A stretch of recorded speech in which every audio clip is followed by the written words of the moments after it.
A driver maintains the correct lane on a two-way road by keeping to the extreme right. A. Incorrect lane use. B. Lane positioning error. C. Safe positioning.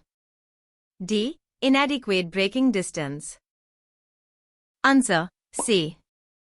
Staying in the rightmost lane on two-way roads helps maintain safety and allows sufficient space for oncoming vehicles.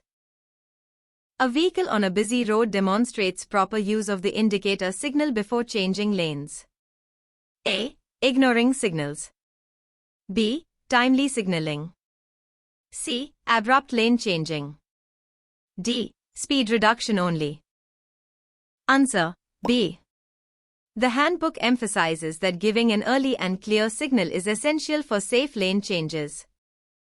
A driver keeping a safe distance from the vehicle ahead minimizes the risk of rear-end collisions. A. Tailgating. B. Inadequate following distance. C. Maintaining safe gap. D. Speeding in traffic. Answer: C. Maintaining a safe gap between vehicles is crucial to allow enough time to react in sudden stops. A vehicle that stops or parks in a manner that obstructs traffic violates road safety rules. A. Correct parking. B. Traffic obstruction. C. Proper stopping. D. Defensive driving. Answer: B. The handbook states that stopping or parking must not create an obstruction or endanger other road users. A driver who adjusts speed according to road conditions, weather, and traffic demonstrates defensive driving. A. Aggressive driving. B. Reckless speed. C. Defensive driving. D. Distracted driving. Answer: C. Adapting speed to local conditions is a core principle of defensive driving, as noted in the manual. A driver following the left-hand rule at an uncontrolled junction yields priority to vehicles approaching from the left. A. Right-of-way violation. B. Correct application of the left-hand rule. C. Incorrect priority decision. D. Unnecessary stopping. Answer: B. The handbook explains that vehicles from the left have priority at junctions unless overridden by other signals.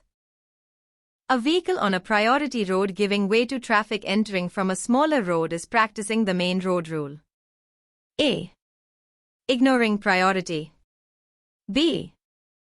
Misapplication of rules. C. Correct application of the main road rule. D. Inappropriate overtaking. Answer: C. The main road or priority road rule requires drivers to yield when entering a major road from a minor road. A driver who signals the intention to turn left and yields to oncoming traffic follows the turning rule. A. Neglecting pedestrians. B. Turning without signaling. C. Correct use of the turning rule. D. Unclear signaling. Answer: C. When turning left, drivers must give way to oncoming vehicles, as stated by the turning rule in the handbook. A vehicle using headlights to indicate an emergency stop on a dark road demonstrates proper use of light signals. A. Misuse of high beams. B. Proper headlight signaling. C. Unnecessary use of fog lights. D. Inappropriate stopping method. Answer: B. Using headlights to alert others during an emergency stop at night is recommended when done correctly. A driver yielding to a police officer's hand signal instead of a conflicting traffic light is following the correct order of precedence. A. Traffic light overrules hand signal. B. Hand signal overrides traffic light. C. Ignoring police instructions. D. Random signal selection. Answer: B. The handbook clarifies that signals from a police officer take precedence over traffic lights or signs. A vehicle that gives way to emergency vehicles with flashing lights demonstrates proper adherence to traffic regulations. A. Incorrectly ignoring emergency signals. B. Following standard traffic rules. C. Correct priority for emergency vehicles.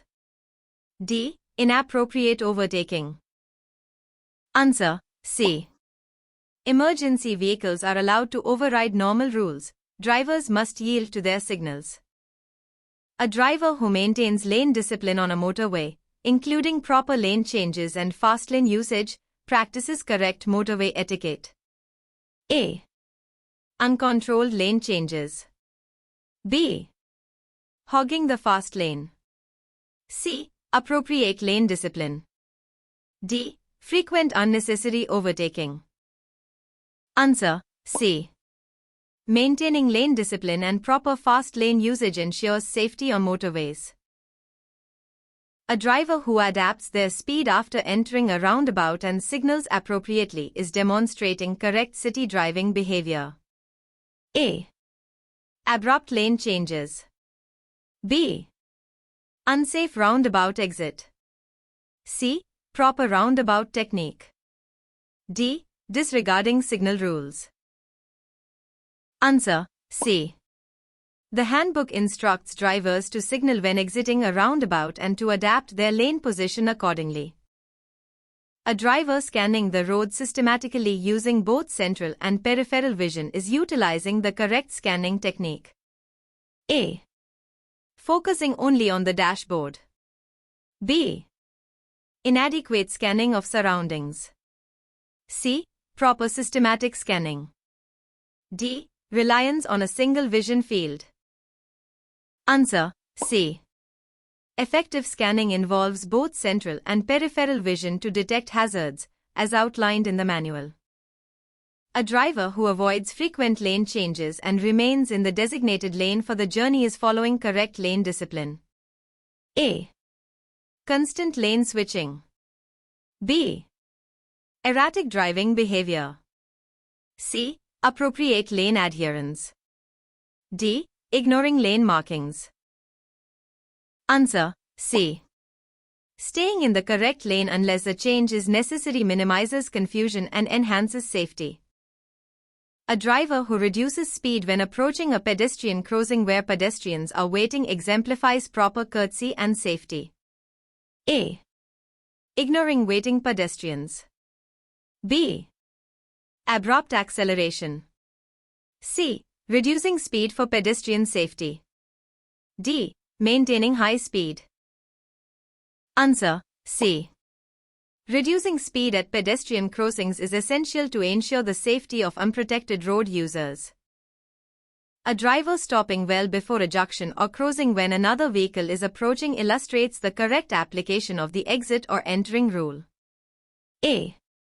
Blocking the crossing. B. Incorrect merging. C. Correct stopping as required. D. Hasty re-entry. Answer: C. The handbook advises drivers to yield and stop when entering or exiting areas to avoid obstructing traffic. A driver who adapts braking distance based on vehicle speed and road conditions is correctly applying stopping distance principles. A. Short stopping distance. B. Overestimating stopping distance. C. Correct adaptation of braking distance. D. Ignoring road conditions. Answer: C. Adjusting braking distance to factors like speed and road conditions helps prevent collisions. A driver parking on the right-hand side with wheels turned towards the curb on a downhill slope shows correct parking practice. A. Unsafe parking on a slope. B. Correct downhill parking technique. C. Parking in the wrong direction. D. Failure to use the handbrake. Answer: B. The proper technique involves turning wheels towards the curb and using the handbrake to prevent rolling. A driver keeping to the designated lane arrows and planning lane changes in advance practices effective city driving strategy. A. Last-second lane changes. B. Ignoring lane arrow signals. C. Proper adherence to lane indicators. D. Sudden lane shifting. Answer C. Observing lane arrows and planning ahead helps prevent collisions and ensures smooth traffic flow. A driver who refrains from overtaking at a junction with poor visibility demonstrates proper road safety judgment. A. Risky overtaking. B. Correct decision to avoid overtaking. C. Inappropriate lane change. D. Unnecessary acceleration. Answer B. The handbook warns against overtaking when visibility is poor, especially near junctions. A vehicle displaying a continuous red prohibitive sign obeys the rule by not crossing the marked line. A. Ignoring road markings. B. Correct observance of prohibitive lines. C. Crossing continuous lines. D. Misinterpreting the signal. Answer B. Continuous lines are clear indications that crossing is prohibited to ensure safety. A driver who carefully checks mirrors and blind spots before changing lanes is practicing safe maneuvering. A. Neglecting blind spots. B. Relying only on the rearview mirror. C. Correct comprehensive checking. D. Abrupt lane entry. Answer C. Proper lane changes require thorough checks of all mirrors and blind spots. A driver who adheres to the lane control signs on overhead boards in a congested traffic situation is demonstrating good traffic awareness. A. Ignoring lane indication signs. B. Changing lanes unnecessarily. C. Correct observance of overhead signals. D. Improper lane usage. Answer C. Overhead lane signs help drivers select the correct lane, especially in heavy traffic. A driver understanding that flashing amber traffic lights indicate a warning rather than a stop requirement demonstrates proper signal interpretation. A. Misinterpreting flashing amber as stop. B. Correct understanding of flashing amber. C. Ignoring traffic signals. D. Unnecessary acceleration. Answer B. Flashing amber lights serve as warnings and do not require a complete stop unless safety is compromised.